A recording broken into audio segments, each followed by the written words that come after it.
Hey guys, Pez here with Homicidal, bringing Hey. you a Photoshop tutorial on how to make a YouTube background. This will be part 1 of a series I'm going to do. In case you're wondering, Homicidal's there just because I'm talking to him on Skype and he's just going to sit there and say nothing. Mhm. So yeah, this is part 1. It's going to be on modules and how to do a bit of the background. Don't forget, this is just personal preference. This is how I like to do my backgrounds. So if you guys don't like it, then just use whatever you want from this and adapt it to your own style. So let's get started. I don't want to make this too long. Begin by opening your template. I have a template here made by Era. I'll put in the description a download link. You want to begin by coming to the boxes tab and merging all your layers together by holding down shift, clicking on the top layer and then clicking on the bottom layer, right clicking and then pressing merge layers. I've done that already, so I can't exactly show you on here, but it's fairly simple. Once you've done that, just double click your module layer and it'll bring up the effects tab. From there you want to choose drop shadow and you want to bring your distance down to 0 and your opacity up to 100. You want to leave, actually no, where it says use global light, untick that and then bring this, highlight that and change it to 90. I don't know, is what I do. And then bring your spread to anywhere between 15 and 20. I'll put it on like 18. Yeah. And then bring your size up a bit to, what's a good size? About 9. Actually wait, let me just try something. Yeah, 9. And change your angle to minus 190. Next, once that's all done, you want to come down onto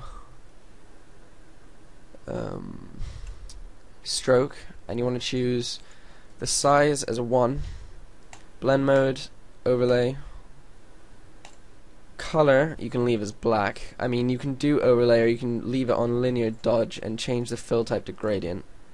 And then if you come into your gradient and you make something like this, which is gray to light gray to back to the first gray, that'll give the effect where your background actually merges onto the strokes of your module, which sometimes can look quite nice. But I'm going to leave it as the overlay for today, just because I like to go for quite a clean, like dark background. Okay, once you've done that, next thing to do would be to add a gradient overlay, and you want to take the preset and change it to a slightly darker gray to black, and that'll just give a more of a, actually wait, not to black, change that to just slightly lighter, and that'll just give the, I don't know, a sort of 3D-ish effect where, I don't know, just sort of stands out more. Next you want to change your background color. I'm going to change mine to dark gray or blackish color. Right now I have that, but I put a color overlay on just so I could show you guys. If you, actually let me show you again. Yeah, let me show you again. So you want to create a new layer just above your first layer. You want to come to your paint bucket tool, choose a color and take it all the way down to black and then take it up a bit so you have the darkest gray, and then just fill your background in. Actually no, I want a bit lighter than that. Yeah, that's about good. And then you want to create a new layer again. Take your color, bring it to whatever you want. I'm going to do a white or gray type color. Take your paintbrush, open up your presets, and for this it sort of adds a gradient to the background. Sometimes you see, well actually always you see backgrounds with gradients. You can either do that by using the paintbrush or the gradient tool. If you hold down your click on the paint bucket tool and select the gradient tool, you can come in here and choose, like, this will look fuck ugly, but you can choose something like this and then do that and it'll give a gradient, but that's so ugly. So for now I'm going to use the paintbrush tool.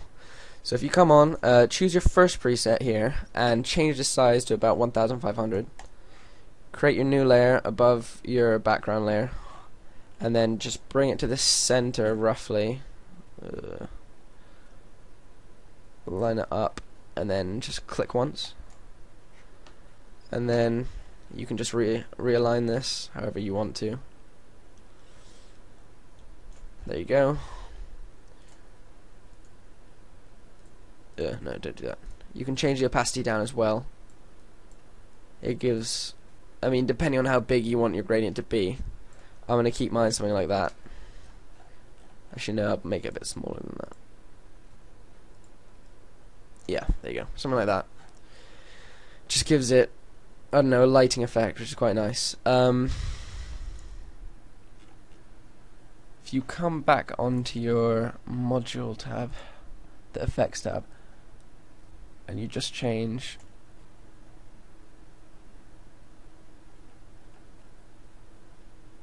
your spread down a bit to 17,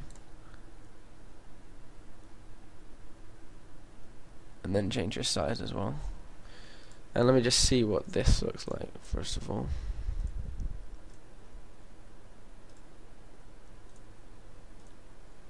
Alright, see, that looks quite nice as well. So if you do want to do like the linear dodge effect, that's how it would look. You'd have the sort of highlights around the edges. That looks quite nice actually. Instead I'm going to swap to color and change that to a grey. That gives a nice white effect around the outside. Then I'm going to change the opacity down slightly, just so it stands out a bit. That looks quite nice. And I'm going to change my gradient, make it a bit darker, just because I have a feeling it's a bit light at the moment. There you go. Now, lighting on the modules. There's a few ways you can do this. I'll show you two. Create a new layer above your module layer. Grab your magic wand. Click back onto your module layer and choose whichever modules you want to light. For example, you just click on one of them and it'll highlight it. I'll start out. Oh shit! What did I do? Oh shit! Okay, forget it. I'll start out by clicking the channel description, or the channel box, whatever the fuck that's called. Click on your empty layer. Go back to your paintbrush tool. Open up the presets again. Click the third one along. Oh fuck. Then what do you do?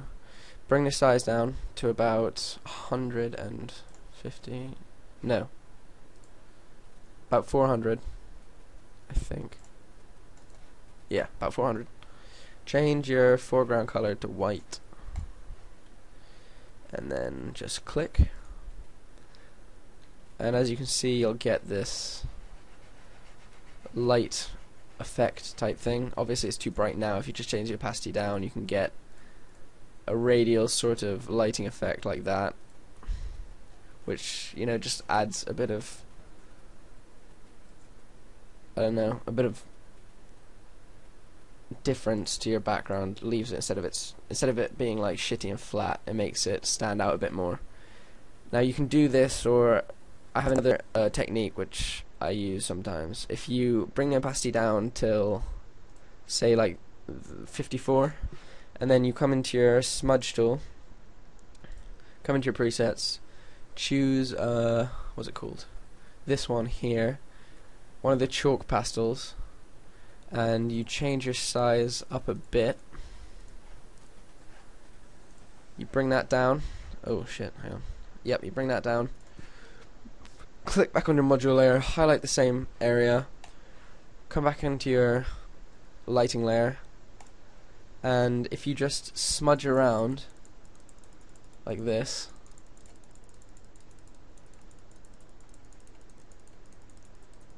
bear with me whilst I do this, making sure you keep the lighting touching all the edges at all the time. If you just keep mixing it up a bit, change the opacity down a bit.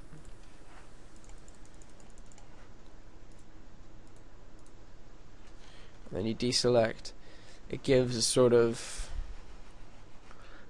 I don't know what to call it, but it gives it a sort of like effect where the lighting isn't perfect, but it still looks good. I don't know how to explain it. I'll show you an example actually. If you just look here, don't know if you can see on my background, but here you see how the lighting is like, it's not a perfectly round circle, it's sort of smudged everywhere. It gives a nice smoky effect. I don't know, sometimes I use that. but for now I'll stick to the radial one. Oh, I'm gonna have to redo that. Fuck. Okay. So just come, make this. There you go.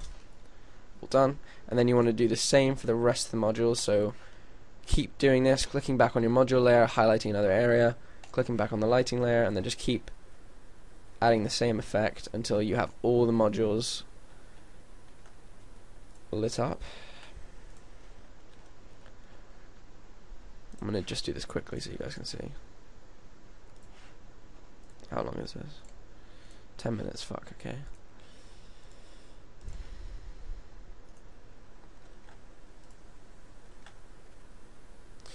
Just make sure it's centered up, because it'll look a lot better if it is. And then for the final one, you can highlight the main box and the top box and do these together. That looks quite nice. Oh shit, that's too big.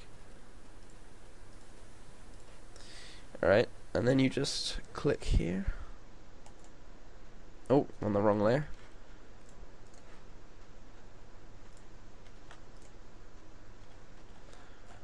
And as you can see, I have a nice lighting effect on all the modules.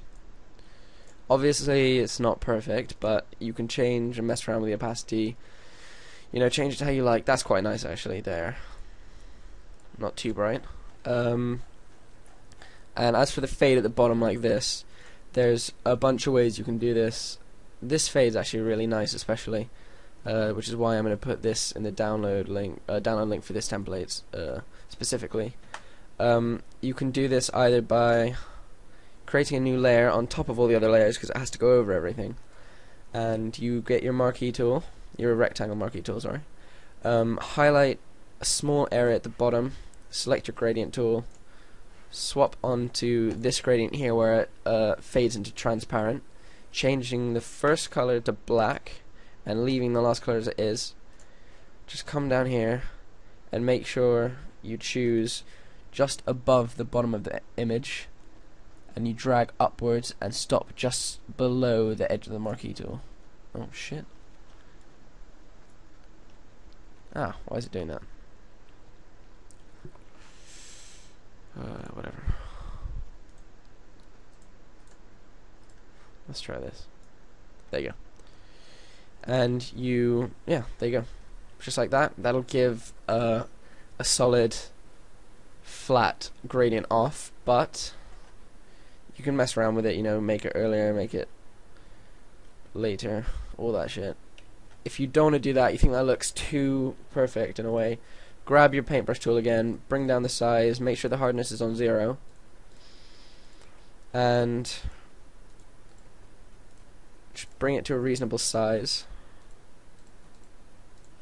Change your foreground color to black, and you can just go over the bottom of this like that, and it gives the same sort of effect. I prefer using the gradient tool, but that's just my opinion. You can change it and make it like ramped effects as well, like that, but like the one he has on at the moment, but I prefer using a gradient tool. And I guess that's it, pretty much. I don't know what else there is to add.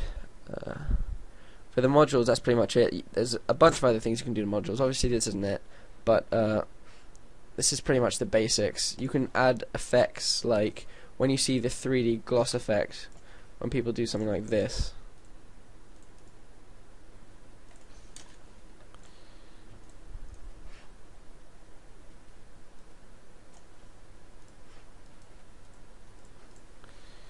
Like that. Sometimes you see, oh shit. Sometimes you'll see that. Where they just lower it down and it looks like it's sort of, I don't know, glossy. I don't know. I don't really like to use that though. I think it makes your background look a bit cheap, but that's just my opinion. So yeah, this is what you get after you've done all those steps. Obviously you can change background colors. Those will come up in a later tutorial. I'll probably do a Cinema 4D tutorial next on how to make nice looking text, and I'll put some light kits and stuff in the download for the link in the description. And yeah, that's pretty much it. don't forget to subscribe, like this video, comment, whatever. If you want any tutorial specifically, just leave a comment and I'll see what I can do. Don't forget to do all the other stuff, like follow me on Twitter and whatever. And yeah, that's pretty much it. I hope you guys like this tutorial, and stay tuned for more. Bye bye.